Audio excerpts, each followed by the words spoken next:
क्षेत्रवासी गाव उंबर्डे येथे शिवशंकर मित्रमंडळ उंबर्डे या मित्रमंडळातर्फे हे आयोजित शिवरात्र उत्सव समारंभ गेली 45 वर्षे अव्याहतपणे चालू आहे। थोडक्यात सांगायचं म्हणजे की आपल्या या शिवशंकर मंदिराला 1980 साली याची प्राणप्रतिष्ठा झालेली आहे। 45 वर्ष पूर्ण झालेले आहेत आणि शिवशंकर मंडळ हे अगदी सशक्त मंडळ आहे असं म्हणायला हरकत नाही की इतकं सुंदर या ठिकाणी हे कार्य हा एक प्रकल्प आणि सुंदर ते या ठिकाणी करून राहिलेले आहेत। आज शिवरात्र आहे आणि शिवरात्री निमित्त हे एकूण 2.5 दिवसाचा कार्यक्रम आहे आणि या 2.5 दिवसाच्या कार्यक्रमात दुसऱ्या दिवसाची सेवा मद पामराला आलेली आहे। आज शिवरात्र आहे, पुढे आपण पाहूया। तेव्हा आपल्या सेवेसाठी घेतलेला अभंग पंढरपूर रहिवासी दामाजी पंतांचे सुपुत्र नामदेव महाराज यांचा 4 चरणाचा शिवरात्री व्रताचा महिमा सांगणारा किंवा त्याचे पुढे जाऊन नुसती शिवरात्रीची कथा जरी ऐकली तरी उद्धार होईल असे नामदेव महाराज या अभंगातून सांगतात। पहा, शिवरात्री कथा धन्य जे ऐकती, शिवरात्री कथा धन्य जे ऐकती, इच्छिले पावती सर्व काही, पातकांचा नाश पुण्य वाढे फार, पातकांचा नाश पुण्य वाढे फार, शेकी विश्वंभर कृपा करी, भोग जाय त्याचा करीती सन्मान, भोग जाय त्याचा करीती सन्मान, काल करी चरण सेवा त्याची, पातकांचा नाश पुण्य वाढे फार, पातकांचा नाश पुण्य वाढे फार, शेकी विश्वंभर कृपा करी, नामा म्हणे शिव अक्षरे ही दोन्ही, नामा म्हणे शिव अक्षरे ही दोन्ही, जपावी सज्जनी वारंवार, पातकांचा नाश पुण्य वाढे फार, शेकी विश्वंभर कृपा करी, पांडुरंग करुणा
कीर्तन रूपी सेवेला तर प्रथम थोडक्यात सांगायचं म्हणजे करूया कीर्तन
सध्या कलियुगामध्ये नितांत राम नारायण किंवा जनी जनार्दन पाहण्याची नितांत गरज आहे. अगदी तुकोबऱ्या सुद्धा सांगतात आणि तुकोबऱ्यांचं हे कडवं प्रत्येक कीर्तनात गाडगे बाबा घ्यायचे, गाडगे बाबांच्या चालीत गाऊया नाही का. जनी जनार्दन जनी जनार्दन जनी जनार्दन नंद बोलते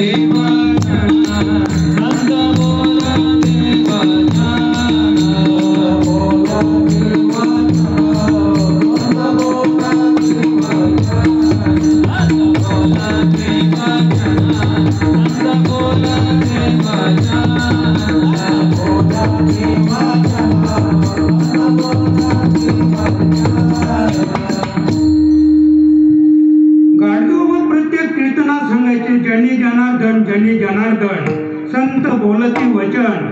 आणि गाडगे बाबांचा नारा हा वेगळाच होता बरं का. त्यांनी कधी समाजाला ज्ञान शिकवलं नाही, समाज प्रबोधन केलं. स्वच्छता अभियान गाडगे महाराजांनी तेव्हा राबवलं आणि ते स्वच्छता अभियान आमच्या भारत देशाचे निष्ठावंत पंतप्रधान नाही का नरेंद्रजी मोदी साहेब त्यांनी राबवलं. आणि हे जे अभियान आहे स्वच्छता अभियान, आमचे गाडगे बाबा ज्या गावामध्ये जायचे त्यांनी कधी आपल्या पायाला स्पर्श करून दिला नाही. कुणी पाया पडायला आला तर सांगायचे डबा घेऊन या, एक खराटा घेऊन या. आणि काय करायचे ते हाती घेऊन खराटा, हाती घेऊन खराटा न झाडी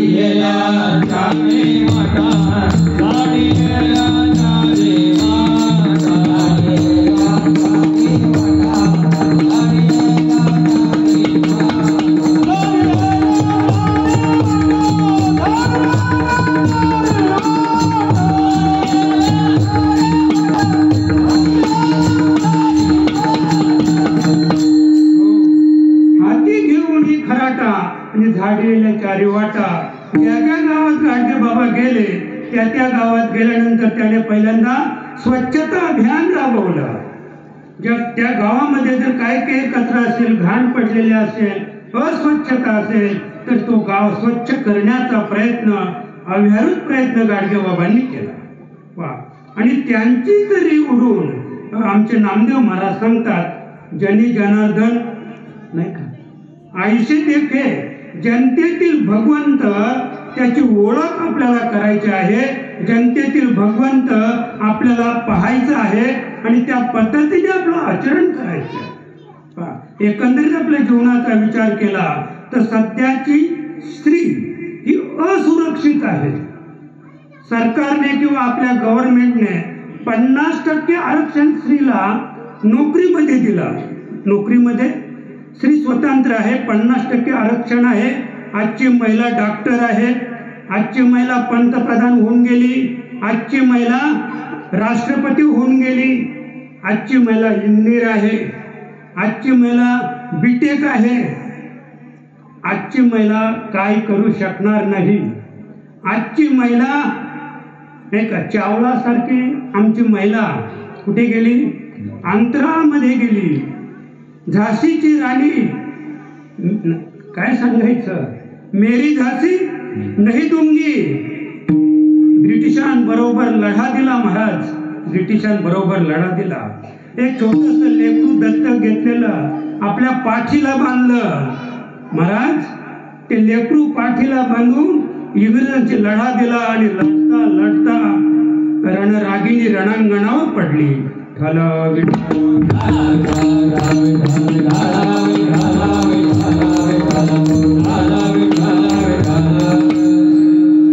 अहिल्याबाई होळकर होऊन गेल्या, राणी लक्ष्मीबाई अनेक स्त्रिया होऊन गेल्या.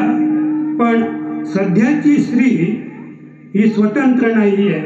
आज जरी आपण पाहतो, जरी ती स्त्री नोकरी निमित्ताने बाहेर पडली असेल, पण तिकडनं आल्यानंतर घरातले सगळे सोपास्कार तिलाच करावे लागतात. अद्याप ती खरी स्वतंत्र नाही. ही एक शोकांतिका आहे.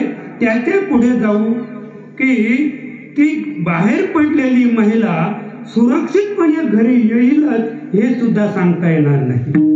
सध्याची अवस्था आपण पाहिली, अत्याचार, बलात्कार, व्यभिचार अतिशय समाजात हा बोकाळलेला रोग आहे.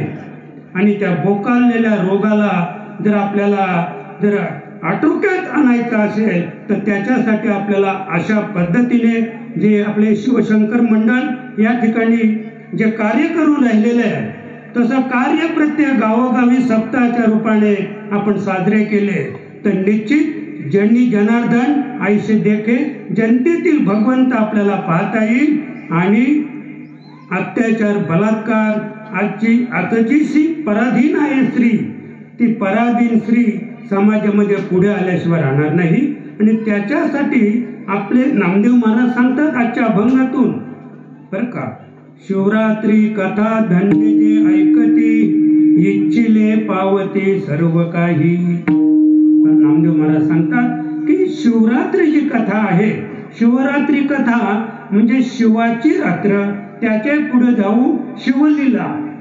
शिवरात्र म्हणजे काय, शिवाने जी लीला केलेली आहे त्या लीलेचे वर्णन आपल्याला करायचं आहे. आणि शिवाची लीला ज्याने ऐकली, इच्छिले पावती सर्व काही, तुम्ही जी इच्छा करा नाही का, कृतकृत्य झालो, इच्छा केली ते पावलो. फक्त कथा ऐका, भगवान शिवाची कथा ऐका, तुम्ही इच्छा कराल ते तुम्हाला प्राप्त होईल. नामदेव महाराज सांगतात नुसती तुमची इच्छाच पूर्ण होईल असं नाही, पातकांचा नाश, पुण्य वाढे फार. कदाचित आपण असं काही कार्य केलं, असं काही कर्म केलं तर पातकांचा नाश होईल, पण पुण्य वाढेलच असं नाही. पण नामदेव महाराज सांगतात तुम्ही जर शिवकथा ऐकली तर पातकांचाही नाश होईल आणि पुण्यही वाढीस लागेल. आणि एवढ्याने सुद्धा थांबलेले नामदेव महाराज, शेकी विश्वंभर कृपा करी. पातकांचा नाश होईल आणि पुण्य वाढेल. आणि ज्याला विश्वंभर आपण म्हणतो तो विश्वंभर आपल्यावर कृपा केल्याशिवाय राहणार नाही. तिसऱ्या कडव्यात नामदेव महाराज सांगतात भोग जाय त्याचा. आपण प्रारब्ध भोगण्यासाठी हा जन्म आहे, प्रारब्ध भोगण्यासाठी हा देह आहे. पण नामदेव महाराज सांगतात तुम्ही शिवाची कथा श्रवण केली, ऐकली तर भोग जाय त्याचा, त्याचा भोग जाईल, त्याचा भोग जाईल. आणि करीती सन्मान, जगात त्याला सन्मान प्राप्त होईल महाराज. आतापर्यंत 57 संतांना जो सन्मान प्राप्त झाला तो सन्मान आम्हाला सुद्धा प्राप्त होईल. सोपं वर्म आहे, फक्त शिवाची कथा श्रवण करायची आणि काल करी चरण सेवा त्याची. आणि एवढ्याने थांबलेलेच नामदेव महाराज. तर काल करी चरण सेवा त्याची. काल ज्याला आपण म्हणतो ना, ज्या काळाला आम्ही घाबरतो तो काळ. मग काल म्हणजे कोण? काळ म्हणजे शिवशंकर नाही का. आपण जर आणखी जर शास्त्राकडे गेलो तर ब्रह्मदेवाने सृष्टीची निर्मिती केली. निर्माण केलेल्या सृष्टीची पालन पोषण कोणी केलं? भगवान महाविष्णूने केलं. आणि भगवान शंकराचं काम काय? संहार करणं. भगवान शंकराचं काम काय आहे? संहार करणं. मग भगवान शंकर जेव्हा संहार करतात, भगवान शंकर म्हणजे काळ आणि तो काळ आपल्याला न्यायला येतो, पण आम्ही त्या काळाला घाबरतो. वास्तविक पाहता घाबरायचं कारण नाहीये. आपल्याला न्यायला येणारे जे आहेत ते भगवान शंकर आहेत, एवढं लक्षात ठेवा. आणि आनंदाने आपली ही इहलोकीची यात्रा आपल्याला संपवायची आहे. आणि म्हणून त्याच्या पुढे नामदेव महाराज सांगतात की नामामध्ये शिव अक्षरेही दोन्ही, जपावी सज्जनी वारंवार, पातकांचा नाश पुण्य वाढे फार, शेवटी विश्वंभर कृपा करी. फक्त शिव ही 2 अक्षर आहेत. हा जो शिव नावाचा मंत्र आहे तो सज्जनी जपावा सांगितलंय बरं का. जपावा सज्जनी या अभंगाची अंडरलाईन आहे तिथे. जपावा सज्जनी वारंवार, रात्रंदिवस त्याचा जप करा, पण तो सज्जन असला पाहिजे असं नामदेवरायांचं मत आहे. आणि असा या अभंगाचा सरळ सरळ भावार्थ आहे.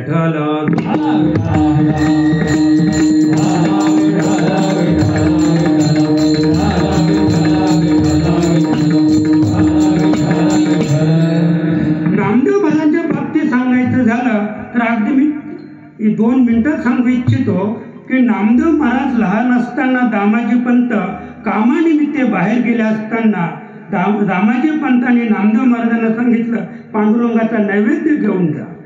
पांडुरंगाचा नैवेद्य घेऊन गेल्यानंतर तो नैवेद्य देवाच्या पुढे ठेवला आणि नामदेव महाराज बाजूला बसले, लहान होते ते, अज्ञान बालक होतं ते, आणि सांगितलं देवा प्रसाद भक्षण करा, नैवेद्य खा. पण देव काही नैवेद्य, देवाने नैवेद्य खाल्ला नाही. आणि म्हणून नामदेव महाराज त्याला जरा कमीपणा आली. त्यांनी देवाला सांगितलं, देवा आज माझे वडील आले नाही, मी आलोय, मी अज्ञान आहे, मी लहान आहे, मी अल्पवयी आहे, आणि म्हणून तुम्ही माझ्याच नैवेद्य सेवन करत नाही. आणि तुम्ही असा जर भेद करत असाल तर मी काय करीन? माझं कपाल मोक्ष करीन, या ठिकाणी कपाल फोडून घेईन मी, तुम्ही जर प्रसाद सेवन केला नाही तर. आणि त्या अज्ञान बालकाचं वाक्य ऐकून स्वतः पांडुरंग त्या जड किंवा निर्जीव मूर्तीतून बाहेर आले आणि नामदेवरायांचा नैवेद्य त्यांनी भक्षण केला महाराज. आता पुढची कथा सांगत नाही मी, एवढंच सांगतो, आपल्याला वेळ फार अपुरी आहे. असे नामदेव महाराज की ज्यांच्या बरोबर देव जेवले, ज्यांच्या बरोबर देव बोलत होते, ज्यांच्या कीर्तनात देव नाचत होते, नुसतेच नाचत नव्हते तर नाचता नाचता देवाचा सुटला पितांबर, म्हणजे स्वतःचा पितांबर सुटला तरी देवाला शुद्ध राहिले नाही. लक्षात का? असे नामदेव महाराज. त्याच्याही पुढे जाऊन सांगतो की नामदेव महाराजांनी 5-25 रोट्या भाजल्या होत्या स्वतःसाठी, आणि ते रोटी असे एकावर अशी चवर ठेवली, एवढ्या ते कुत्रं आलं. त्या कुत्र्याने ते संपूर्ण चवर म्हणजे चपात्यांची चवरच उचलली आणि तो पळत सुटला. नामदेवाने पाहिलं, अरे आम्ही काय केलं असतं महाराज? काठीच आणली असती आणि कुत्र्याला काठी आणून काठी हाणली असती, काठी आणून काठी हाणली असती. पण नामदेव महाराजांनी काय केलं? फक्त पाहिलं, अरे रोट्या उचलल्या का? मग ती तुपाची वाटी होती महाराज बाजूला, ती वाटी उचलली आणि कुत्र्याच्या पाठी नामा लागला स्वाना पाठी. अरे देवा, काय म्हणतात कुत्र्याला? देवा थांबा, देवा थांबा, तुम्ही कोरड्या रोट्या कैशा काशी, ही घे तुपाची वाटी, या तुपा बरोबर देवा तर कोरड्या रोट्या खा. असे नामदेव महाराज, असे नामदेव महाराज आपल्या महाराष्ट्राची, हिंदू धर्माची, सनातन भगवी पताका घेऊन अगदी पंजाबापर्यंत गेले. आपल्याला माहित असेल घुमान नावाच्या गावी त्यांची समाधी आहे. पंजाबमध्ये घुमान नावाच्या गावी नामदेव महाराजांची समाधी आहे. असे नामदेव महाराज, मला हे सांगायचंय की असे श्रेष्ठ नामदेव महाराज होऊन गेले आणि त्यांनी शिवरात्री कथा धन्य जे ऐकती, बरं का, इच्छिले पावते सर्व काही, इतकं सोपं वर्म समाजाला आपल्या पुढे त्याने या अभंगाद्वारे मांडलेला आहे. पण त्याच्यासाठी आपल्याला महान असा विचार करायचा. सुभाषितकार सांगतात, येशाम विद्यान तपोन दानम न चापी शिलम गुणोन धर्म, हा तो मृत्यू लोकी भूविभार भूता मनुष्य रूपेण मृगचरंती. काय सांगतात सुभाषितकार की येशाम विद्यान तपोन दानम न चापी शिलम गुणोन धर्म. मी आता विश्लेषण करत नाही, पण धर्म आपल्याला जर कळला तर बरं होईल. अन्यथा मनुष्य रूपेण मृगचरंती.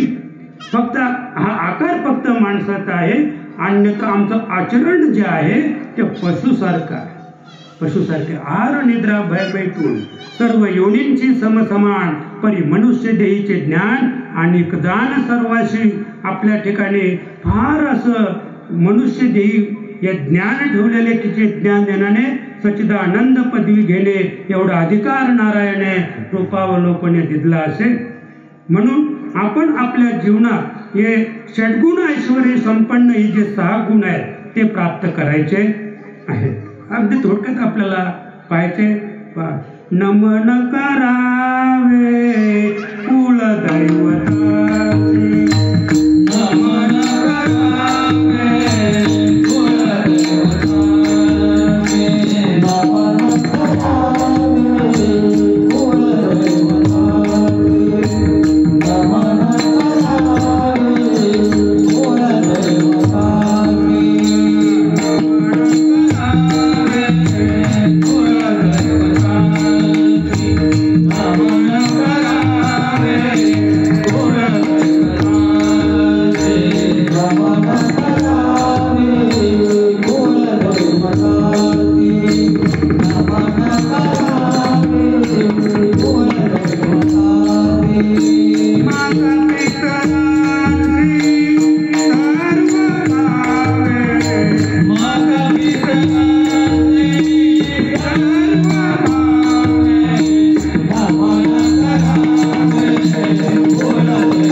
नमन करावे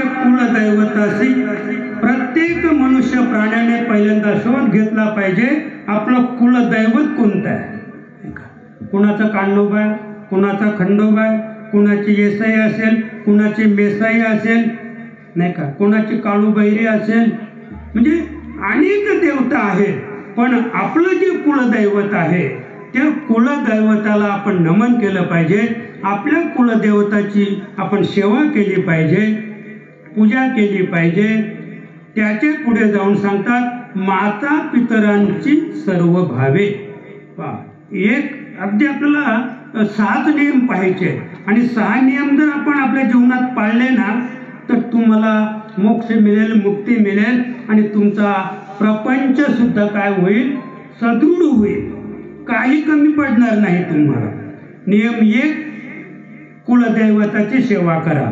नियम 2 माता आपल्या आई वडिलांची सेवा करा. बरं का, आजची स्थिती फार कठीण आहे, आजची स्थिती फार कठीण आहे. आमचे बंगले झाले महाराज, पण प्रत्येक बंगल्यात 2च माणसं आहेत, हम दो हमारे दो. 5वा माणूसच नाही बंगल्यामध्ये. बंगली फार मोठी आहे, तिथे किचनमध्ये जेवणासाठी डिनर रूम बनवलेला आहे. तिथे 20 खुर्च्या लावल्या. किती खुर्च्या आहेत? डिनरला 20 खुर्च्या आहेत. पण घरात माणसं किती आहेत? 2च. लक्षात का? नामदेव महाराज सांगतात का माता पितरांची सेवा करा. काय मला सांगतात? दुसरा नियम आहे आई वडिलांची सेवा करा. पितरांची म्हणजे आपले जे पूर्वज गेलेले आहेत, जे पितर आपल्या घरातून गेलेले आहेत, त्यांचं श्राद्ध करा, त्यांची पुण्यतिथी करा, त्यांची सेवा करा. नाही का? 3 झाले. त्याच्या पुढे आपण गेलो तर मस्तक ठेवावे संतांच्या चरणी. बरं का? काय सांगतात? आणि सदा वसो वाणी शिवनाम. नामदेव महाराज सांगतात मस्तक ठेवावे संतांच्या चरणी. काही खर्च नाहीये. संत येती घरा तोची दिवाळी दसरा. संत आपल्या गावामध्ये आले, संत आपल्या घरी आले, त्यांच्या चरणावर फक्त मस्तक ठेवा आणि सदा वसो वाणी शिवनाम. आणि आपल्या वाचेने, आपल्या मुखाने सतत रात्रंदिवस शिव शिव एवढंच म्हणायचंय. सदा वसो वाणी शिवनाम.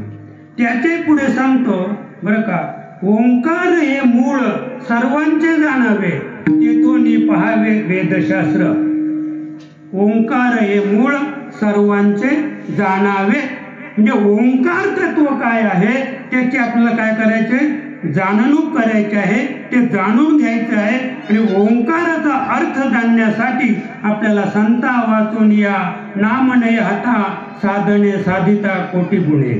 संतांना शरण गेल्याशिवाय ओंकाराचा अर्थ आपल्याला कळणार नाही. आणि ओंकार जोपर्यंत कळत नाही तोपर्यंत वेदशास्त्रे काय सांगतात? वेदशास्त्र देतील ग्वाही. काय म्हणजे नामाविन म्हणजे नामाशिवाय दुसरं काही करायचं नाही असे वेदशास्त्र सांगून राहिलेलं आहे. आणि म्हणून आपण आपल्या जीवनामध्ये या 6 गोष्टी करायच्या आहेत. कुळदेवताचे आपल्याला सेवा करायचे, आईवडिलांची सेवा करायचे, पितरांची सेवा करायचे, संतांना शरण जायचं आहे आणि भगवान शिवाचं नामस्मरण करायचं आहे. ओंकाराचं तत्व शोधायचं आहे आणि ओंकार तत्व शोधून शास्त्राचा अभ्यास करायचा आहे. आपला उद्धार झाल्याशिवाय राहणार नाही. या ध्याचं सार्थक झाल्याशिवाय राहणार नाही.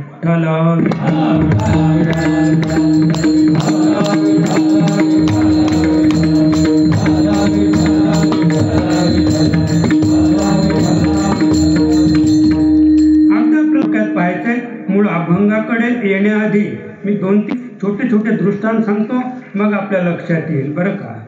हरिचंद्र राजा सत्वनिष्ठ मोठा.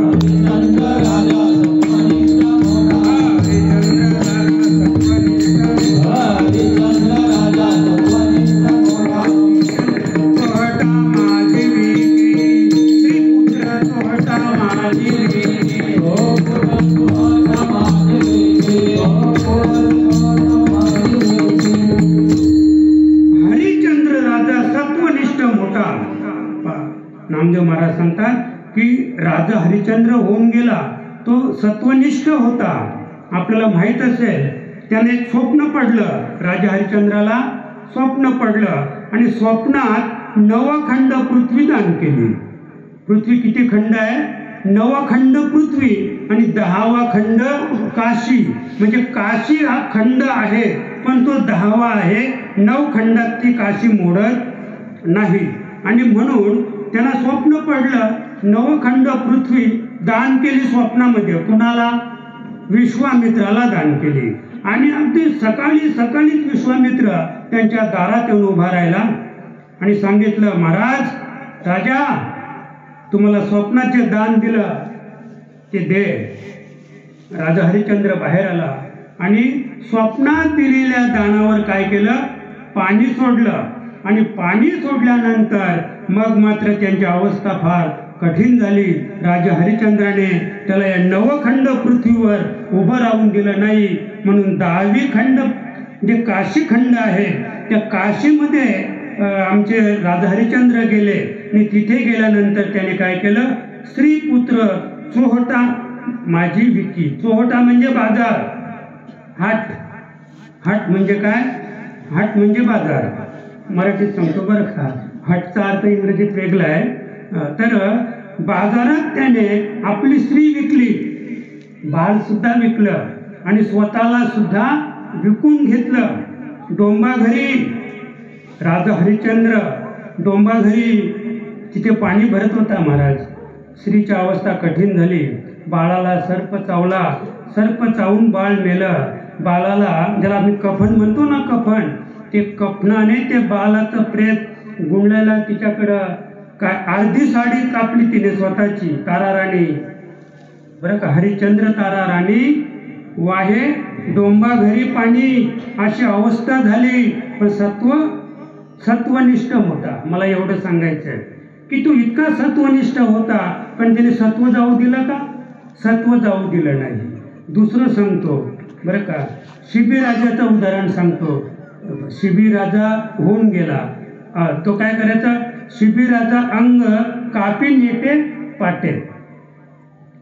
पण सत्वाशी पालट होऊ नये दे. मी राजा शिबी होऊन गेला. इंद्राने कपोताचं रूप घेतलं होतं. इंद्राने, कपोत म्हणजे आपल्या भाषेत सांगतो कबूतर. आणि तुम्हाला दुसरा कदाचित पक्षी माहीत नसेल, ससाणा. पण कबूतर आपल्याला माहीत असेल, नाही का? तर त्या कबुतराच्या पाठीमागे ससाणा म्हणजे भगवान शंकर होते. भगवान शंकर पाठीमागे लागले. कुणाच्या? इंद्रदेवाच्या. इंद्रदेव कोण होते? कपोत, कबूतर. आणि पुढे कपोत, पाठीमागे ससाणा. पळता पळता पळता पळता कुठपर्यंत आले? राजा शिबी इथपर्यंत पोहोचले. आणि ते कबूतर शिबी राजाच्या मांडीवर बसले. कबूतर मांडीवर बसल्यानंतर हा भगवान शंकर म्हणजे ससानाच्या रूपाने त्या ठिकाणी आला. त्याने विनंती केली की हे देवा, हे राजा शिबी राजा, हे माझं सावज आहे, माझं खाद्य आहे, आणि तात्काळ तुम्ही मला माझं खाद्य दिलं नाही तर आता मी मृत्युमुखी पडेन, तेव्हा माझं खाद्य मला द्या. शिवराजाने सांगितलं की मी दानशूर आहे, मी सूर्यवंशी राजा आहे, आणि जो मला शरण आला त्याला मी कधीच मरण देणार नाही. हा कपोत माझ्या मांडीवर येऊन बसलेला आहे, आणि म्हणून पाहिजे तर त्याच्या वजना इतकं मी मांस तुला मांडीचं काढून देतो. त्याला दानशूर म्हणतात महाराज. त्याने तराजू आणली. एका तराजूमध्ये कबुतराला ठेवलं आणि दुसऱ्या तराजूमध्ये आपल्या अंगाचं मांस काढायला सुरुवात केली. संपूर्ण अंगाचं मांस काढलं महाराज. एका तराजूत ठेवलं. पण तो कपोत 100 ग्रॅमचा कपोत, त्याचं वजन त्याला करता आलं नाही करता आलं. पण सत्वाशी पालट होऊन येते. घाबरलं नाही राजा शिबी, स्वतः पालटून दिलं नाही. बरं का, हे सूर्यवंशी राजे. आता एक ताम्रध्वज नावाचा राजा होऊन गेला. बरं का, ताम्रध्वज राजा करवती घातला किंवा ताम्रध्वजा करवत घातीला नाही पालटला मनोधर्म, तरी ते घाबरले नाही. ताम्रध्वज नावाचा एक महान राजा होऊन गेला सूर्यवंशात. त्याची हीच अवस्था केली. कुणी? याला आम्ही भोळा म्हणतो ना, भोळा. तो भोळा नाही, भोळा तो जिंकुदाने कळी आला. भगवान शंकरच होते ते आले. त्याने सांगितलं की मला उजवं अंग पाहिजे. काय पाहिजे? उजवं अंग पाहिजे. आणि ते कसं पाहिजे? त्याला एकच मुलगा होता आणि पत्नी. करवत आणली महाराज, करवत, आणि पुढे पत्नी, पाठीमागे मुलगा. सुरुवात केली कापायला.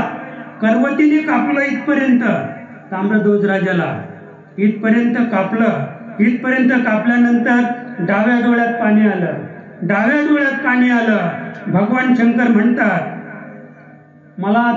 तुला दुःख झालेलं आहे, डाव्या डोळ्यातून पाणी आलं, तुझं आता मला काहीच नको दान. बरं का, आता बोलता येत नाही, उभं कापलं इथपर्यंत. मग त्याने खून केली.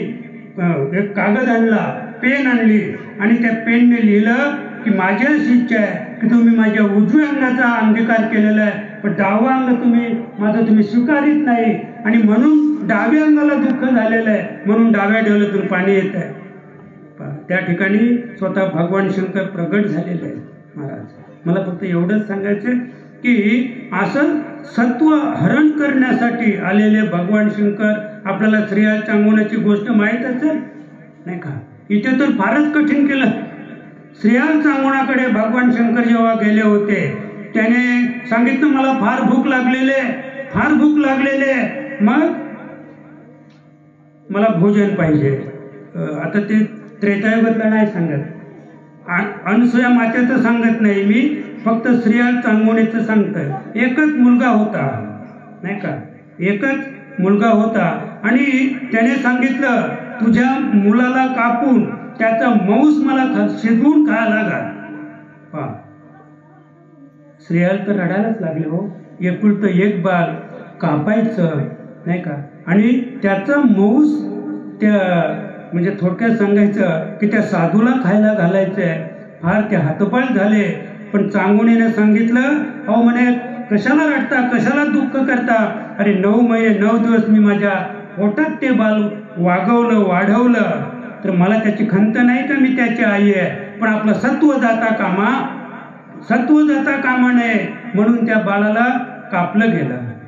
बाळ कापलं गेलं आणि बाळ कापल्यानंतर आईचंच हृदय, ते आईचं हृदय शिकेला टांगून ठेवलं आणि धड त्याने काढलं. उखल आता उखल माहिती आहे का तुम्हाला?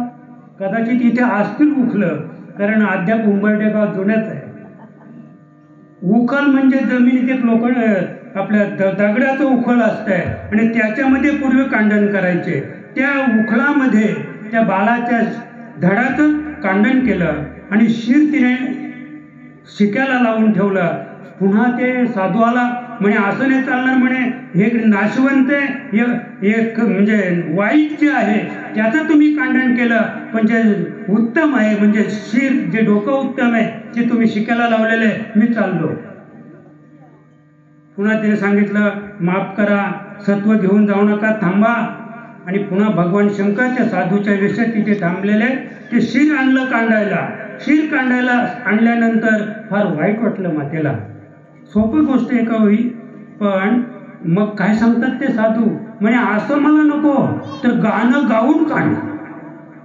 काय सांगितलं की तू गाणी गा, आनंदाने गाणी गा आणि गाणी गाऊन ते शिर काढ.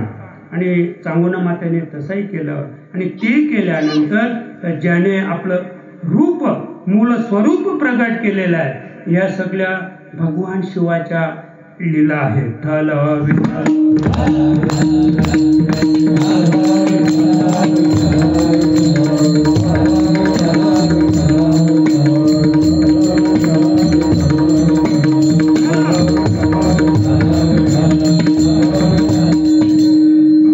असे भगवान शिव, त्याचं आपल्याला या ठिकाणी थोडक्यात चरित्र आपल्याला शिवरात्रीच्या रूपाने पाहायचं आहे. अगदी मी थोडक्यात आपल्याला सांगेन की तैशीची येथे नामदेव महाराज सांगतात, तैशीची येथे मृगा अंगी सत्व आणि ओपेला तो जीव पारध्याशी. ही शिवरात्रीची कथा आपल्याला ऐकायची आणि मूळ अभंगाकडून आपण शेवटापर्यंत जाणार आहोत. पहा, तर नामदेव महाराज सांगतात तैशीची येथे, जे आपण 4 उदाहरणं ऐकली ना, शिबराज्याचं, ताम्रध्वज राज्याचं, श्रीयाल राज्याचं, आणि मला हे सांगायचं की सगळे राजे म्हणजे इतके सत्वशील 4 राजे होऊन गेले. आणि या 4 राजांचा इतिहास पाहिल्यानंतर नामदेव महाराज सांगतात तैशीची येथे, जे राजांनी केलं ना, सत्व जाऊ दिलं नाही, तैशीची येथे मृगांगी सत्व. मृग म्हणजे हरिण बरं का. त्याने काय केलं तर ओपेला जीव पारध्याशी, आपला जीव त्या पारध्याला अर्पण केला. कोणी? मृगाने म्हणजे हरणाने. ती कथा आपल्याला पाहिजे आणि अभंगाकडे वळायचं. अगदी मी थोडक्यात सांगेन की इंद्राकडे 33 कोटी देवांचा राजा इंद्र, त्या इंद्राकडे भूतसेन नावाचा एक सेवक होता. आणि मी परवा पण ती कथा सांगितली. तो सेवक फक्त इंद्राचं काय करायचं, अंथरूण म्हणजे सेज आणि बाज. काय करायचं? सेज आणि बाज. पूर्वी काय होती? बाज. बाज माहिती आहे ना, बाज, बाजेवर शेज. अंथरूण कुठे करायचे पूर्वीचे लोक? बाजेवर करायचे. आणि ते काम आता ते इंद्राचा दरबार होता महाराज, याच्याकडे ते हा नोकर होता इंद्राचा, पण त्याला तेवढंच काम होतं, दररोज चांगल्या पद्धतीने अंथरूण करून ठेवायचं. पण अंथरूण करत असताना काहीतरी थोडीशी चुकी झाली, एखादी गोधडी नसेल हातरली, कदाचित एखादी चादर हातरायला विसरला असेल तो. इंद्र जेव्हा झोपायला आले त्याने पाहिलं काहीतरी कमी आहे, म्हणून त्याला शाप दिला, जा मृत्यूलोकी पारधी होऊन पडशील. तो भूतसेन, चंडभिल्ल, तो भूतसेन इंद्राचा नोकर इथे पारध्याच्या रूपाने, त्याचं नाव चंडभिल्ल, तो इथे आला, पारध्याच्या रूपाने आला. आता थोडं आपण कुणाचं पाहूया, नाही का, त्या हरणाचं पाहूया. आता जो हरिण आहे बरं का, तर अगदी तुम्ही जर पुराणातल्या कथांकडे गेले तर बहुतेक मला वाटतंय 80% कथा कांचीपूर नगरातच घडल्या बरं का. पुराण ऐकायला मी गेलो की कांचीपूर नगरीचा राजा, काय मला सांगायचंय, कांचीपूर नगरीचा राजा सोमदत्त. त्या सोमदत्ताला किती बायका होत्या? राण्या, 500 राण्या होत्या. सोमदत्ताला किती राण्या होत्या? 500 राण्या होत्या बरं का. सुंदर कथा आहे. थोडंसं विसंगती थोडं बाजूला जाऊन पाहूया.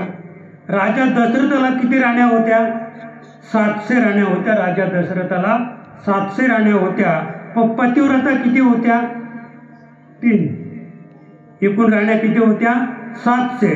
पतिव्रता फक्त 3, कौशल्या, कैकेयी आणि सुमित्रा, या 3 पतिव्रता राण्या होत्या. त्याच्या पुढे अद्याप जाऊन सांगतो, 700 राण्या जरी राजा दशरथाच्या होत्या, पण त्यांचं लग्न झालं तेव्हापासून मृत्यूच्या टोकापर्यंत फक्त कौशल्याच्या हातचं ते अन्न खात होते बरं का. आणि म्हणून कुणी कुणाच्या हातचं खावं हे दशरथ राजाकडून शिकावं. कुणाच्याच हातचं, कैकेयीच्या हातचं कधीच खाल्लं नाही, सुमित्रेच्या हातचं खाल्लं नाही, बाकी 700चा विचार करायचाच नाही. त्या 3 पतिव्रतांपैकी एकाच राणीच्या हातचं तो स्वयंपाक ते खात होते. स्वयंपाक करताना सुद्धा जर आपण राम राम म्हणत जर स्वयंपाक केला तर त्या स्वयंपाकामध्ये अमृताची गोडी आल्याशिवाय राहणार नाही. कधीही आम्ही प्रत्येक स्त्रीला अगदी आवर्जून सांगतो की वैतागून स्वयंपाक करू नका, वैतागून स्वयंपाक करू नका, प्रेमाने स्वयंपाक करा, आनंदाने स्वयंपाक करा. त्या स्वयंपाकात अमृताचा वर्षाव होईल आणि त्याचा परिणाम आपल्या संपूर्ण कुटुंबावर होईल आणि ते कुटुंब सुखी असेल. आलं लक्षात? 700 राण्या होत्या, पण पतिव्रता किती होत्या? फक्त 3. त्याच्या पुढे पाहूया, भगवान श्रीकृष्णाच्या किती होत्या? 16,108. किती होत्या भगवंताच्या? नाही का, 16 सहस्र स्त्रिया, अष्टत्या नायका आणि करील बायका तुझा कृष्णा. कुणी सांगितलं? गर्ग मुनीने भविष्य सांगितलं. 16 सहस्र स्त्रिया, अष्टत्या नायका, करील बायका तुझा कृष्णा. मग त्याच्या पतिव्रता स्त्रिया किती होत्या? फक्त 8. किती होत्या? फक्त 8 होत्या. आणि 8मध्ये सुद्धा एकच श्रेष्ठ होती, जिला आम्ही काय म्हणतो? रुक्मिणी माता. किती होत्या? 16,108. आता त्याच्या थोडं आणखी पुढे जाऊ. आता आपण वर चाललोय ना, वर चाललोय आपण. रावणाला किती बायका होत्या? भगवंताच्या 5 पट 80,000 बायका. किती बायका? 80,000. दशरथाच्या किती होत्या? 700. पतिव्रता 3. भगवान श्रीकृष्णाच्या किती होत्या? 16,108. पतिव्रता किती होत्या? 8. नाही का. रावणाच्या किती बायका होत्या? 80,000 बायका रावणाच्या. पतिव्रता किती होत्या? म्हणजे बायकांचा आकडा वाढला, पतिव्रतेचा घटला. 80,000 बायका रावणाच्या, पतिव्रता एकच होती, मुख्य मंदोदरी. मंदोदरी ही पतिव्रता होती. आता आपण पुन्हा कांचनपूर नगरीत येऊ. कांचनपूर नगरीमध्ये हा सोमदत्त नावाचा सार्वभौमसत्ताक राजा होता. त्याच्या बायका होत्या 500, पतिव्रता होत्या 2. पतिव्रता किती होत्या? 2 होत्या. अगदी आपण थोडक्यातच पुढे जायचं आहे. आणि कर्म धर्म संयोगाने कालांतराने त्याला मृत्यू आला. त्याला मृत्यू आल्यानंतर तो झाला हरण, म्हणजे नर झाला, तो हरण झाला. आणि ह्याच्या 2 पतिव्रता होत्या, त्या बाकी 498चा विचारच करायचा नाही आपल्याला. त्या कुठे मेल्यान, कशा मेल्यान, कुठे गेल्या. पण या 2 ज्या होत्या त्या दोन्ही हरणीच्या रूपात गेल्या. आणि तो हरण म्हणजे तो सोमदत्त राजा आणि या 2 पतिव्रता स्त्रिया हे तिघं एकत्र संचार करायला लागल्या. आणि हा भूतसेन नावाचा इंद्राचा नोकर तो इथे पारधी म्हणून जन्माला आला. आणि तो काय करायचा? पारद करायचा. आणि पारद करत असताना तो का तळ्याच्या कडेला जाऊन बसला. तळ्याच्या कडेला जाऊन बसल्यानंतर हे हरण म्हणजे जो नर आहे तो त्या ठिकाणी आला. आणि तो असं पाण्याला स्पर्श करणार एवढ्यात त्याने काय केला? तीर लावला. धनुष्याला म्हणजे तीर लावला. पण तीर लावल्याबरोबर आणखी थोडंसं मागं जाऊन सांगतो, त्याने तपश्चर्या केली होती. कोणी? त्या भूतसेन नावाच्या, जेव्हा तो जमिनीवर आला एक चंड भिल्ल म्हणून, तर त्याने भगवान शंकराची आराधना केली. भगवान शंकर प्रसन्न झाले. भगवान शंकर म्हणाले, मी तुमच्या भक्ती व तपश्चर्या प्रसन्न आहे, मागा. पण त्याने काय मागितला? तंबाखू होती पण चुना नव्हता. त्याने काय मागितलं? तो कोण होता? चंड भिल्ल होता, तो पारधी होता. अरे देवाकडे मागितलं असतं ते मिळलं असतं. पण मागितलं काय माहिती आहे का त्याने?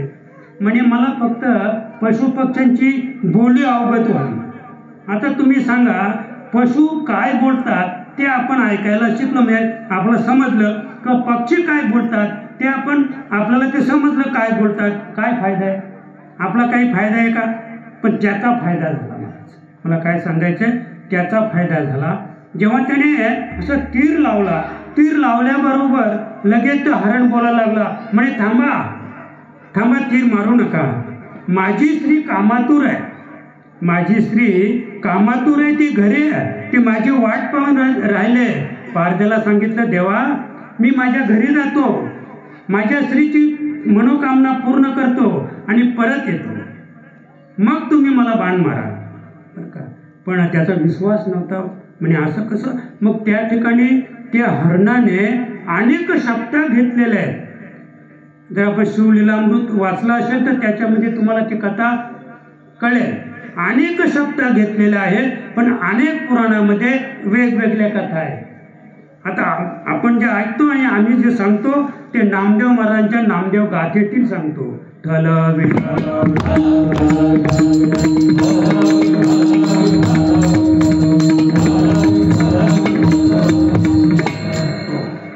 तो हरिण, तो नर आपल्या घरी गेलेला आहे. आपल्या पत्नीचं कामसूप त्याने पूर्ण केलेलं आहे. तो परत आलेला आहे. तो परत आल्यानंतर मग ते हरणी त्या ठिकाणी आलेले. हरणी त्या ठिकाणी आल्यानंतर याने पाहिलं, पुन्हा तो तीर लावला. ती हरणी सुद्धा बोलायला लागली, थांबा म्हणे, थांबा, मारू नका. तो विचार करायला लागला, अरे पशु सुद्धा बोलतात नाही का. तिसरी म्हणजे दोन क्रमांकाची हरणी आली, तिला तीर लावलं. जरा थांबा राजे, जरा थांबा, माझी 2 छोटी छोटी मुलं घरी आहेत, मी त्याला काय करते, स्तनपान करून येते. मग त्याला अधिकच वाटलं, अरे पशु बोलताय. बरं, मला एवढं सांगायचं, ती घरी गेली, दोन्ही बालांना स्तनपान केलं आणि तिच्या डोळ्यातून अश्रू येत होते. कारण हे स्तनपान कसं आहे, शेवटचं स्तनपान आहे. त्या बालांनी विचारलं, आई तुझ्या डोळ्यात अश्रू का? त्याने सांगितलं, बाळा अरे तुमचं शेवटचं स्तनपान आणि शेवटचीच भेट. आता मला पारध्याकडे जाऊन त्या पारध्याच्या बाणाने मला मृत्युमुखी पडायचे. ती बाळ त्याच्या आईच्या बरोबर आली.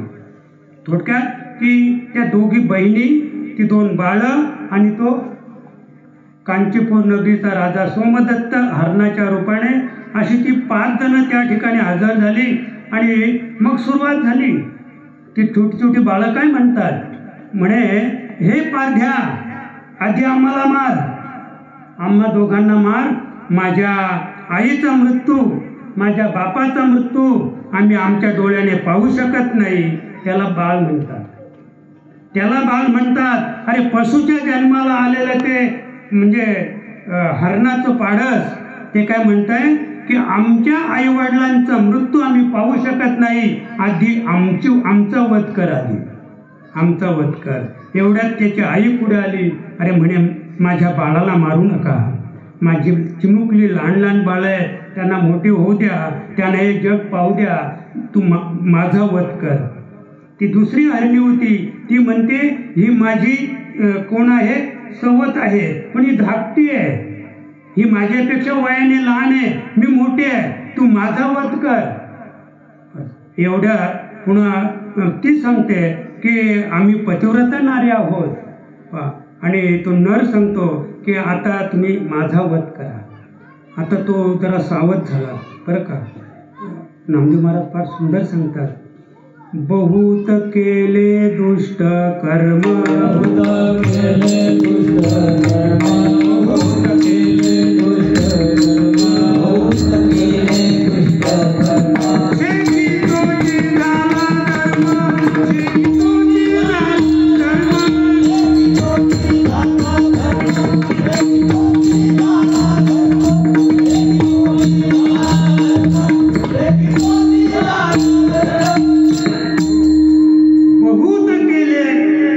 कर्म, आतापर्यंत अनेक हरणांचा जीव त्याने घेतला होता, अतिशय ससे मारले होते, अनेक पशूंचा वध केला होता.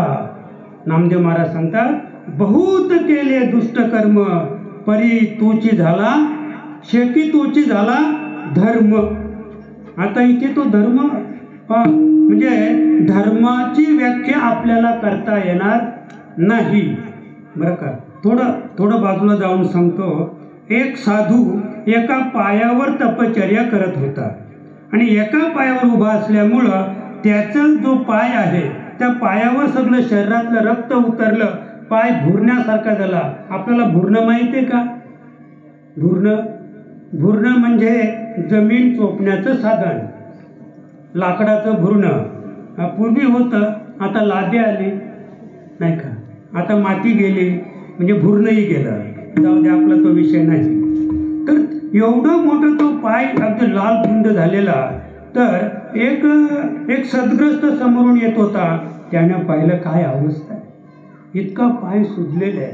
आणि तो सद्ग्रस्त मालिश करायचा काम करायचा, मालिश करायचा. कुणाला काही लागलं असेल, काही सुजलं असेल तर ते मालिश करायचा.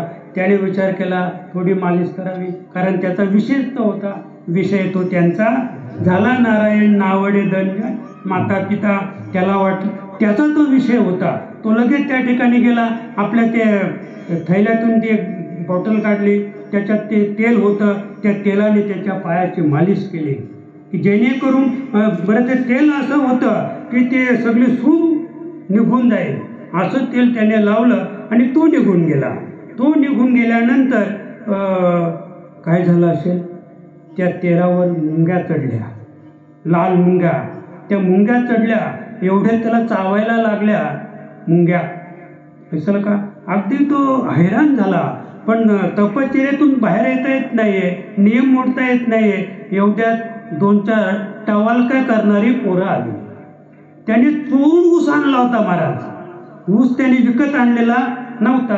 प्रत्येकाकडे एक एक काडी होती आणि चगलीत चालले होते चौघेजण गप्पा करीत. त्याने ते तिकडनं आले आणि पाहिलं, आणि म्हणे साधू आहे, पण एवढ्या मुंग्या त्याच्या अंगावर चढल्या. तर त्याने काय केलं, उद्दिष्ट काहीच होतं, फेकून मारला. पण फेकून काय मारलं, तो ऊस चगलीत होते ना, तो ऊसाचा तो चगळून जो काढलेला जो चोथा होता, तो चोथा त्यांनी तिथे फेकून मारला पायावर त्या साधूच्या. आणि तो चोथा बाजूला पडला. चोथा बाजूला पडल्यामुळं त्या सगळ्या मुंग्या उतरल्या आणि त्या ऊसाच्या चोथ्यावर जाऊन बसल्या. आता साधू जेव्हा त्या समाधीतून उत्थान पावले, तुम्ही सांगा, असं आहे, शेती तोची झाला धर्म. म्हणजे चांगलं करायला गेलो तर काय झालं, वाईट झालं, साधूला त्रास झाला. आणि वाईट करायला गेले, त्याने फेकून तो चोथा मारला तर सगळ्या मुंग्या उतरून गेल्या. साधूला आनंद झाला, साधू सुखी झाला. म्हणून नेमकं धर्म म्हणजे काय हे आपल्याला कळणार नाही. धर्म कळला, धर्म चांगुनीने केला, बाळ भोजनाशी दिला, त्याला म्हणतात धर्म ढळविला.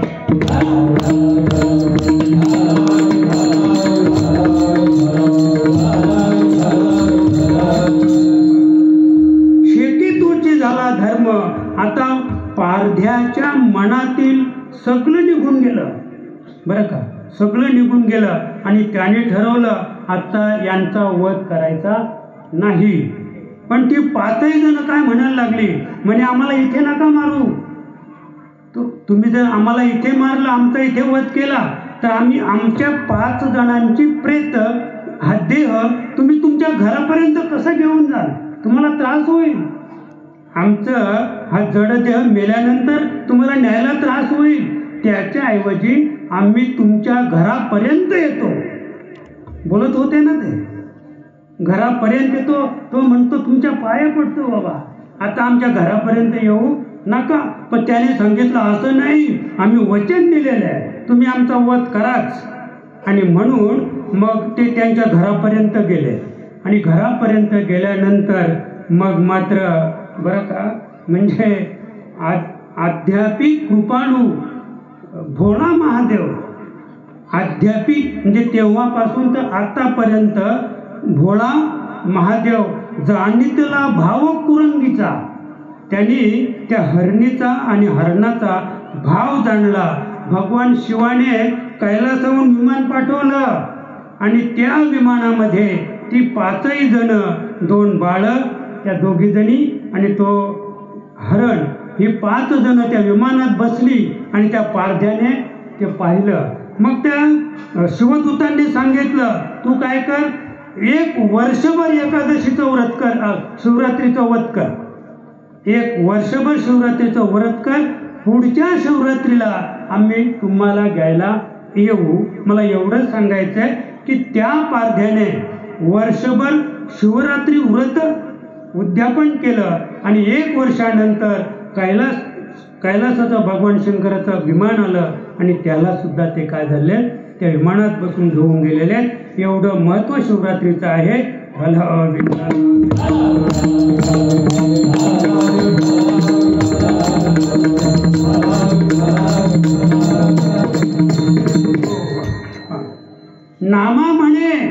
नामा म्हणे ऐका, हरणी हरणाचा संवाद. नामदेव महाराज सांगतात, तुम्हाला ऐकायचंच आहे ना. नामा म्हणे ऐका, हरणी हरणाचा संवाद, त्यांचा जो संवाद झाला तो ऐका. काय होईल, ऐकता भवबंध तुटतील. तुम्ही नुसतं हरिण आणि हरणी ते काय बोलत होते एवढं जरी ऐकलं तरी तुमचं भवबंध म्हणजे पुनरुपी जन्म पुनरुपी मरणम जनन जठरे पुनरुपी शयनम हे सगळं तुटून जाईल बरं का. एवढंच आपलं करायचं काय, अभंगाचं पहिलं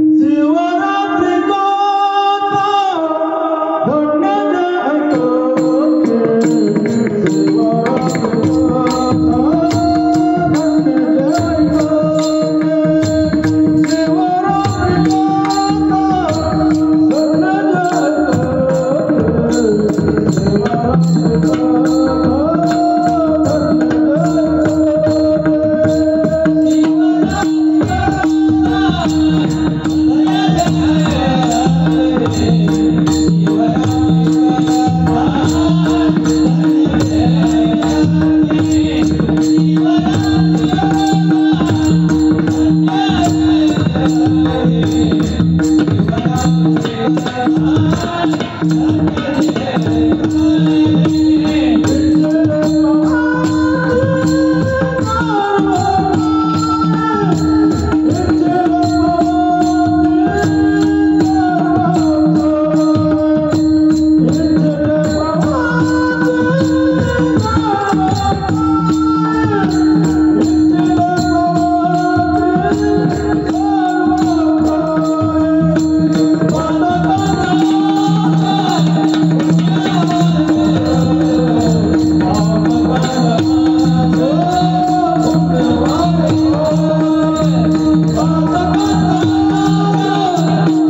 पावती सर्व काही. फक्त शिवाची लीला पाठ करायचे, शिवाची लीला ऐकायचे, तेवढं आपण श्रवण केलं की इच्छिले पावती. आपलं सगळं काही आपल्याला प्राप्त होईल. कारण भगवान शिव इतके श्रेष्ठ आहे, नाही का. जर आपण विचार केला तर माथा पडता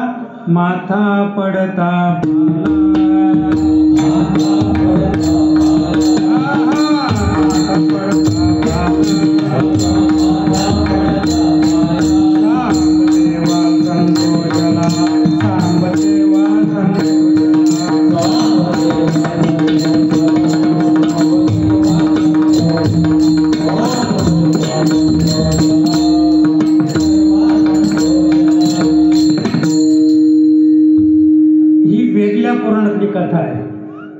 ही दुसऱ्या पुराणातली कथा आहे बरं का महाराज. हा पण पारधीच होता, पण तो बेलाच्या झाडावर चढून बसला. सावज जाऊ नये, सावजाला चाहूल लागू नये म्हणून तो रात्रीच्या वेळी, शिवरात्रीचा दिवस होता, ज्या झाडावर चढला ते झाड बेलाचं होतं, पण त्याला माहीत नव्हतं. त्या झाडावर तो चढला. चढल्यानंतर सावज जाऊ नये, चाहूल लागू नये. रात्र झाली, झोप यायला लागली. मग झोपेवर उपाय म्हणून तो एक एक पान तोडून टाकायला लागला. अशी अनेक पानं टाकली. कर्म धर्म संयोगाने शेकी तोची झाला धर्म. त्या बेलाच्या झाडाखाली भगवान शंकराची पिंडी होती. त्या पिंडीवर हजारो बेलाची पानं वरून त्याने तोडून टाकली आणि त्याला लघवी आली. लघवी आल्यानंतर त्याने पाहिलं जर खाली उतरलो तर चाहूल लागेल आणि सावज निघून जाईल, म्हणून त्याने वरूनच लघवी केली. कशाला कथा, हजारो पानं बेलाची त्या पिंडीवर पडली, वरून लघवी केली. लघवी कशी असते, गरम असते. लघवी कधी थंड नसते, आणि जी थंड असते ती लघवी नसते, नाही का. ते गरम पाणी त्याच्या माथ्यावर पडल्यानंतर भगवान शंकर प्रसन्न झाले. शेकी तोची झाला धर्म. मला पुढे कथा सांगायची नाही कारण आपली वेळ झालेली आहे. म्हणजे त्याला सुद्धा कैलासाहून विमान आलं आणि त्या पारध्यावर भगवान शंकर प्रसन्न झाले, घेऊन गेले. त्याच्या पुढे आणि आणखी सांगतो, त्याचे देणे अचाट म्हणून त्याचं नाव नीलकंठ. नामदेव महाराज सांगतात तयाचे देणे अचाट. काय अचाट कार्य केलं. अचाट याचा अर्थ भूतो न भविष्यती, म्हणजे आपल्या मुखाने सांगता येणार नाही असं भव्य दिव्य कार्यक्रम साखरपुड्याचा झाला, नाही का. कारण आताचे कार्यक्रम कसे असतात, भव्य आणि दिव्य. आणि दिव्यता आणि भव्यता याचा अर्थच आम्हाला कळला नाही, म्हणून आम्ही म्हणतो कार्यक्रम भव्य आणि दिव्य झाला, लक्षात का. आणि म्हणून मी अगदी थोडक्यात आपल्याला सांगू इच्छितो की भगवान शिव जे आहे ते त्यांचं जे देणं होतं ते जे उदार इतके आहे, आणि त्या उदारतेमुळं त्यांना नीलकंठ हे नाव पडलं. मी परवा सांगितलं की म्हणजे पाहुनिया भक्तनाथा स्वयदे आपुली कांता. मी नेहमी सांगतो की अनेक दान सुरू होऊन गेले असतील जगामध्ये, अनेकांची घेते.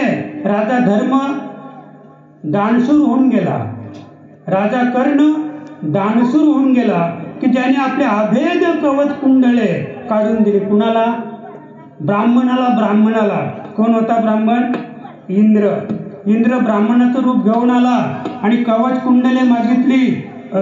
अभेद कवच कुंडले जन्मताच होती महाराज.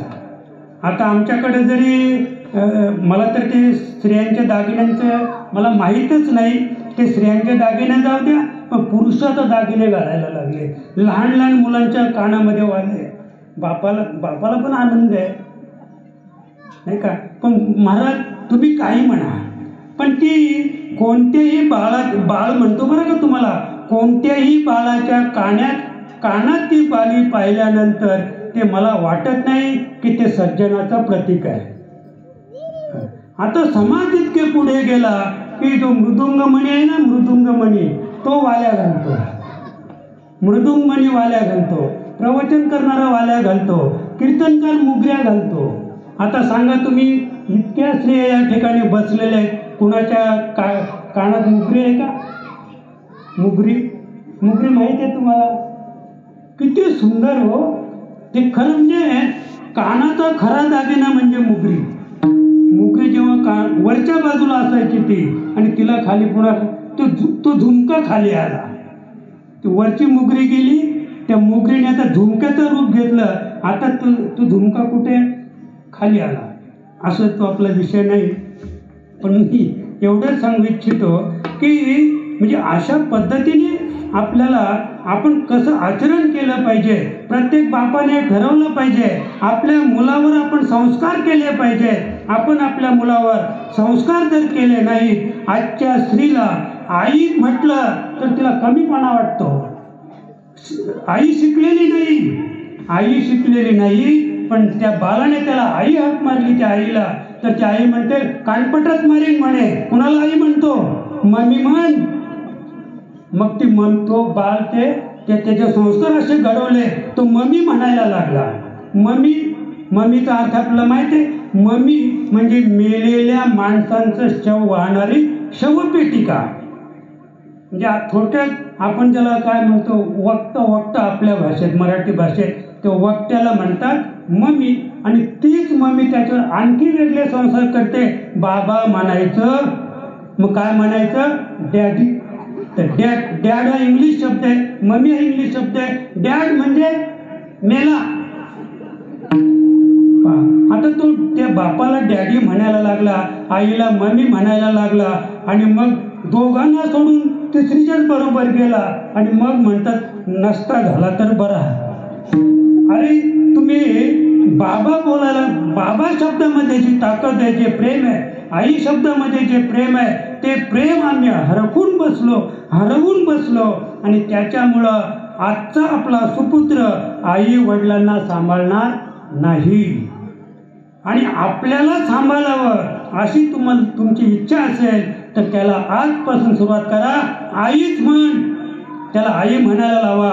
आपल्या बापाला बाबा म्हणायला लावा.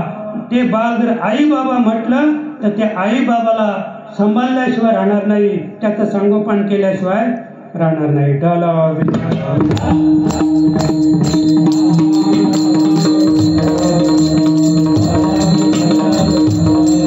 आपण कुठे होतो?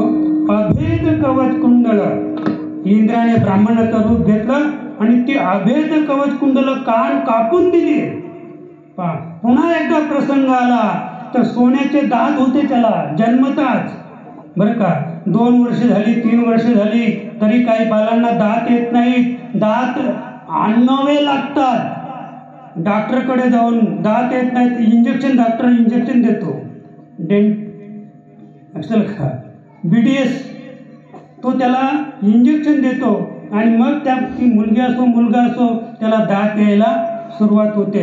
पण असं करणं एक महान राजा होऊन गेला की जन्मताच त्याच्या मुखामध्ये सोन्याचे दात होते 32. किती दात होते? 32 दात त्याच्या सोन्याचे होते त्याला, बरं का. आणि सोन्याची लंगोटी आईच्या उदरातूनच घेऊन आला हनुमंतराया. तो ब्रह्मचारी त्याला म्हणतात की ज्या बाळाचं लिंग आईनं पाहिलं, ज्या बाळाचं लिंग आईने पाहिलं नाही त्याला ब्रह्मचारी म्हणतात. त्याला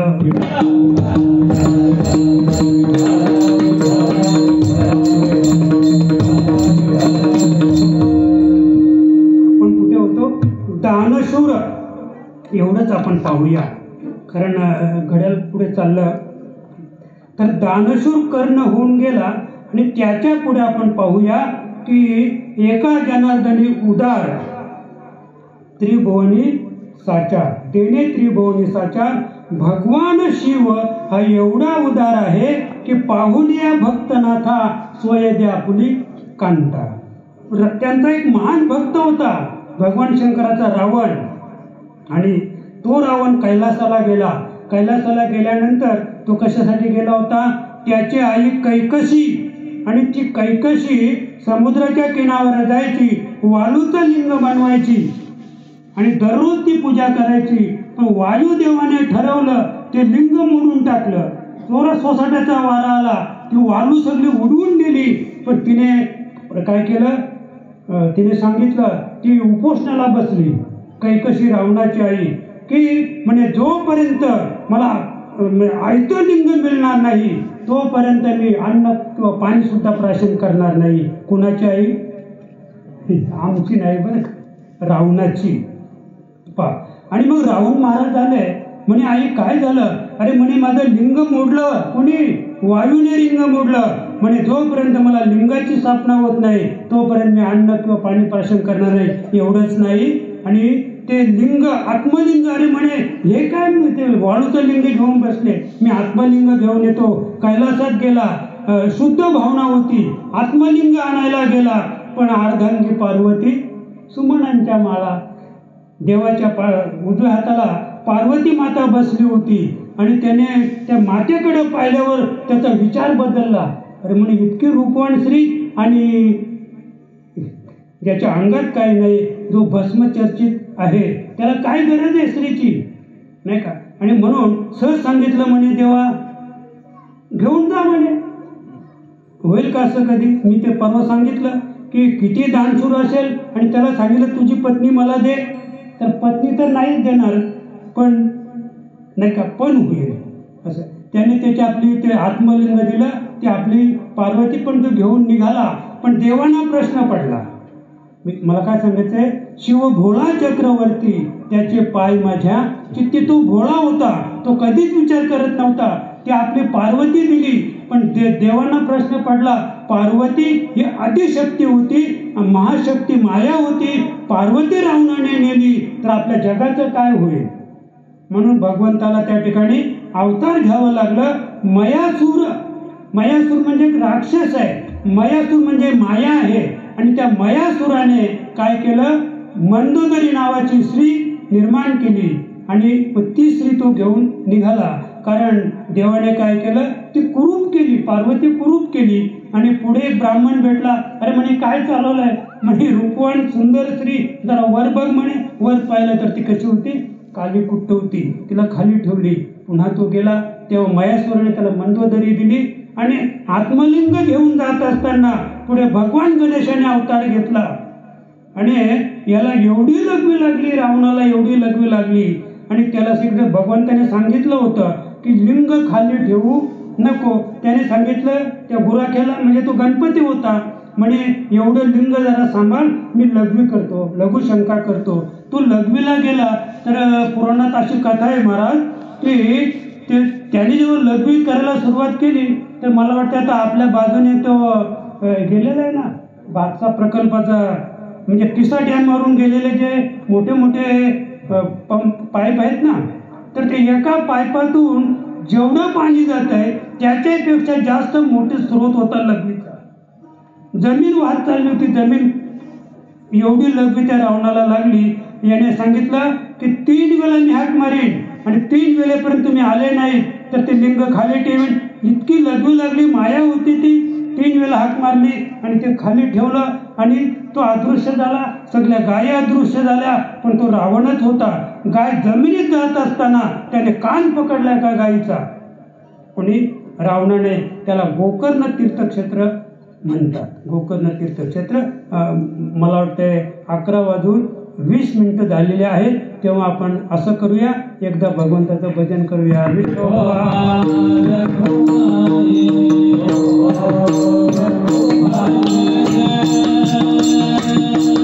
ऐकती इच्छिले पावती सर्व काही. नामदेव महाराज सांगतात की शिवरात्रीची कथा आपण जर श्रवण केली तर आपल्या जे मनात आपले जे काही मनोरथ असतील ते मनोरथ पूर्ण होतील. एवढंच नाही, पातकांचा नाश पुण्य वाढे फार. त्या पारध्याने एवढी पातकं केली होती, त्या संपूर्ण पातकांचा नाश झाला. संचिताचा नाश क्रियमान बुडविले आणि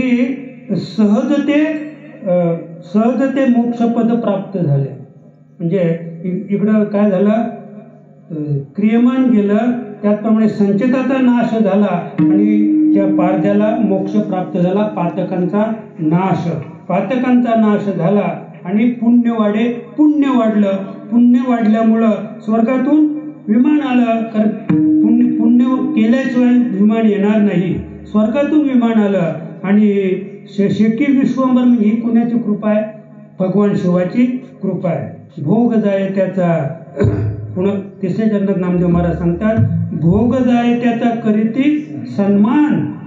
त्याचा जो भोग होता वास्तव तो भोगण्यासाठी आला होता, पण चांगल्याची संगत घडल्यामुळं म्हणून काय करायचं आपल्याला, निचाची संगत करायची नाही, संगत काय करायचे, चांगल्याची संगत करायची. आणि चांगल्याची आपण संगत केली तर निश्चित आपलं हित झाल्याशिवाय राहणार नाही.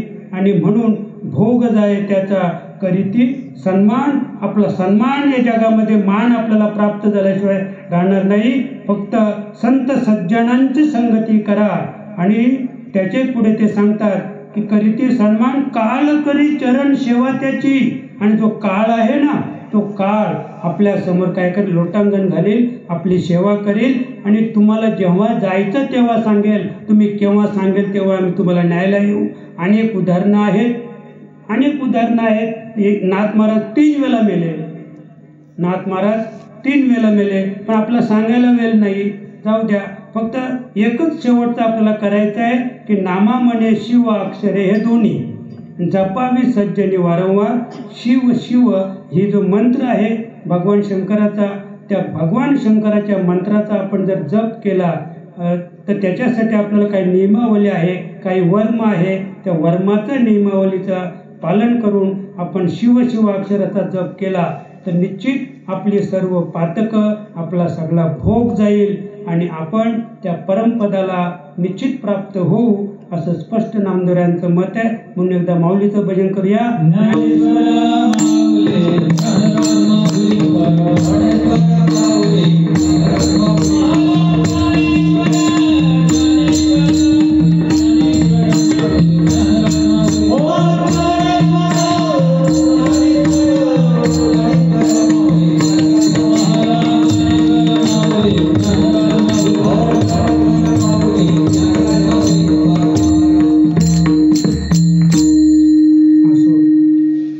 या ठिकाणी क्षेत्रवासी गावंबार्डे येथे शिवशंकर मंडळ आणि या मंडळातर्फे गेली 45 वर्ष या ठिकाणी हे 2.5 दिवसाचं अविरतपणे कार्य चालू आहे. अगदी सुंदर असा प्रकल्प आहे. हे सगळं पाहिल्यानंतर अगदी आल्हाददायक वाटतं आहे. त्याचप्रमाणे श्रोते मंडळी पाहिल्यानंतर सुद्धा नाही का, रात्री ज्यांचं कीर्तन होतं ते आमची मुलगी होती बरं का महाराज, तर ती आम्हाला म्हटली जरा माणसं घेऊन जा म्हणे बरोबर, कारण ऐकायला कदाचित माणसं असतील नसतील, पण इथे पाहिल्यानंतर मला वाटलं काहीतरी चुकीच केली, माणसं आणायलाच नको होती. बरोबर, ही एवढी माणसं आम्ही कोणी ऐकायला नसणार गावातला. आमची मुलगी म्हटली की बाबा जाताना थोडीफार माणसं घेऊन जा. पण इथे आल्यानंतर हे सगळं चित्र पाहिलं. पालखीच्या बरोबर जेव्हा मला वाटतं हजारो माणसं होती आणि नुसती माणसं नव्हती, तर अगदी प्रेमाने आनंदाने इतकी आमच्या लेडीज इतक्या आनंदाने नाचत होत्या. हरिपाठात सुद्धा त्या नाचल्या. म्हणजे एवढा आनंद त्यांच्या हृदयामध्ये ओतप्रोत भरलेला होता. आणि तो आनंद पाहिल्यानंतर आमचं सुद्धा हृदय भरून आलं. आणि एवढा समाज पाहिल्यानंतर आम्हाला सुद्धा वाटलं की तुम्हाला धन्यता द्यावी श्रोतू वर्गाला, तेवढी थोडीच आहे. त्याचप्रमाणे आजच्या कार्याला आमचे आकाश महाराज लिहे मुक्काम सरलांबे उत्कृष्ट मृदुंग वादक आहेत. त्याचप्रमाणे त्यांचे वडील भाऊ लिहे उत्तम गायक आहेत. त्यांचा मोठा भाऊ चेतन लिहे तो सुद्धा गायक आहे. त्याचप्रमाणे ही सगळी आपल्याबरोबर आलेली मंडळी, आमचे विनेकरी बाबा या वयात सुद्धा एवढी मोठी हिंमत करतात विणा घ्यायची. आता विणे सगळे कसे आहेत नाही का, पण एवढी ह्या वयात सुद्धा एवढी त्यांनी हिंमत केली विणा घ्यायची, ते सुद्धा नवल आहे. आताच नाही, पालखीचा पण विणा त्यांनी घेतला होता. असं आहे. म्हणजे आम्ही 15 मिनटं विणा घेतो तरी इकडनं शरीर जड होत जात आहे, पण या वयात सुद्धा ते विणा घेतात. त्याचबरोबर त्यांच्या बाजूला ज्या त्यांचं नाव मला माहीत नाही, कारण आम्हीच या ठिकाणी नवखे आहोत, पण फार आनंद आहे. असंच कार्य चालू द्या आणि भगवान शिव आपल्या या शिवशंकर मंडळाला उदंड आयुष्य देवो आणि सर्व एकत्र येऊन असंच एक कार्य आपल्याला एकमेकाला सहाय्य करू, अवघा धरू सुपंथ. फार सुंदर असं स्तुत्य कार्य आपण केलं. तुम्हाला जेवढं या ठिकाणी आशीर्वाद द्यावा किंवा जेवढी तुमची स्तुती करावा तेवढी कमीच होईल. एवढं बोलून आपली सेवा भगवान शिवाच्या चरणी समर्पित करूया. जय विठ्ठल.